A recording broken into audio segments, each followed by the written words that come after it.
हाय, good morning. आज का जो टॉपिक है वो है पेंशन। पेंशन हम सबको पता है कि 2004 के बाद में जो भी गवर्नमेंट जॉब में है उनकी पेंशन नहीं है। सरकारी नौकरी में अब 2004 के बाद में कोई भी पेंशन नहीं है और प्राइवेट जॉब में तो वैसे ही नहीं रहती है।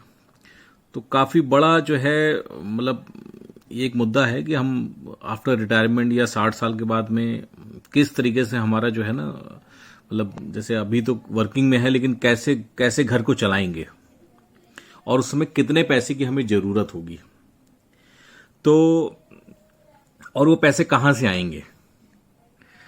तो इसका स्टार्ट जो है वो एक तरह से पहले समझने की जरूरत है कि आज जो पैसे की वैल्यू है वो इन फ्यूचर कितनी होगी उसकी।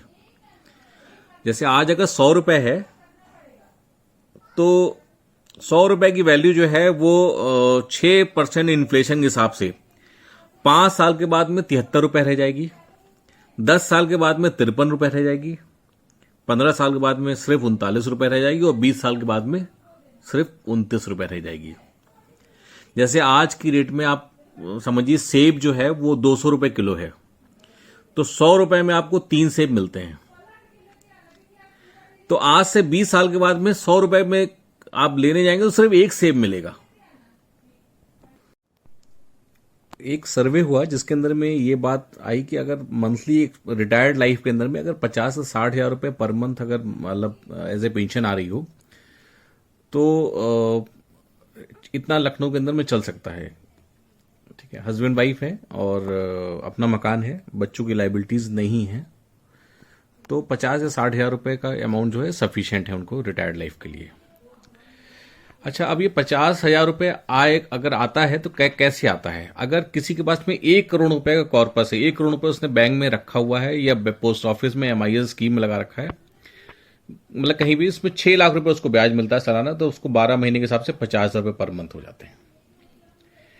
मतलब अगर 50 हजार पर मंथ की पेंशन चाहिए तो 1 करोड़ रुपए होना चाहिए उसके पास में। अब अगर आज से 20 साल बाद देखें, जो 50 हजार रुपए में जितनी चीजें आज आ रही हैं तो कितने पैसा में उतनी ही चीज मिलेंगी, मतलब वही लाइफ जीने के लिए कितना पैसा और चाहिए होगा, तो उसके लिए चाहिए होगा 1,45,000 रुपए पर मंथ। अब 1,45,000 रुपए पर मंथ लाने के लिए कितना पैसा बैंक में रखना पड़ेगा, तो वो होगा 3,50,00,000 रुपए पर मंथ। तो जितना पैसा 1 करोड़ में आज जो है 50,000 रुपए पेंशन पा पर है, वही पैसा उतना ही 3.5 करोड़ रुपए आपको बैंक में रखना पड़ेगा और आपकी जो है 1,45,000 पर मंथ आपको आएगा। आपने एक टॉपिक पढ़ा था कि 20 साल में 20 गुना प्लॉट बढ़ जाता है लखनऊ के अंदर में। ठीक है, अब मेरा यहां पे एक जो टॉपिक से रिलेटेड है वो अपनी पेंशन प्लॉट से कैसे बनाएं, प्लॉट से पेंशन तक। जी हां, प्लॉट से पेंशन अपनी बनाइए। प्लॉट अगर कहीं आपका है तो 5 साल में वो 2 गुना, 10 साल में 5 गुना, 15 साल में 10 और 20 साल में 20 गुना हो जाता है। लेकिन आप 20 साल में 20 गुना ना मान के चलिए, उसको 10 गुना मान लीजिए। तो आपको चाहिए 3.5 करोड़ रुपए। 3.5 करोड़ रुपए के लिए आपको 10 गुना अगर आपका कोई भी प्लॉट हो जाएगा, ये हो जाना निश्चित है, 10 गुना आपका प्लॉट हो ही जाएगा।